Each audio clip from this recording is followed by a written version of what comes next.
Ekifo ekirabira abaana abataliko mwasiriza ekigaddwa kiyitibwa Emmanuel Mission Orphanage Home ekisangibwa ekirumba mu disitulikiti y'e Masaka. Naye temwakireeta mu mateeka gakirejjula esinge. Kigambibwa nti abaddukanya ekifo kino tebayita mu mitenda gyetaagisa nga batandika era nga kibadde kikolera amabbali w'amateeka. Muno musangiddwa omwana 17 okubadde n'omuwere ow'emyezi nga baddukanya ekifo kino bagamba nti bano abaana baatuulako bakadde baabwe era nga tebalina alabirira. Abamu ku baana endabika yaabwe batesanyusa kyokka nga tebalina biwandiiko biraga nti baali bagenzeeko mu ddwaliro okulaba omusawo.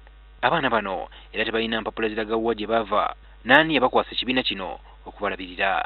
Maria Kafeero ngono yakwasaganya ebitongole biriko abantu bibirabirira agamba ekitongole kino kyatandikibwawo nga tekiyise mu mitendera mituufu era nga kino kiteeka obulamu bw'abaana bano mu matigga. Bw'otuuka mu disitulikiti osooka ne weeyanjula mu bakulu abakukwata ku nsonga z'abaana ne balambula ekifo ogenda okuteeka abaana ne mugenda ne mu kkooti n'ofuna empapula entuufu ezikuwa obuyinza okubeera n'abaana bano kye bataakola.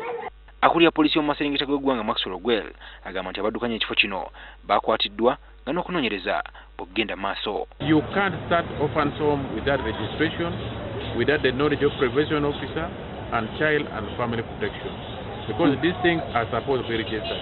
And these children, some of them was the LEC was writing a letter to them to receive, and you don't know where they are coming from.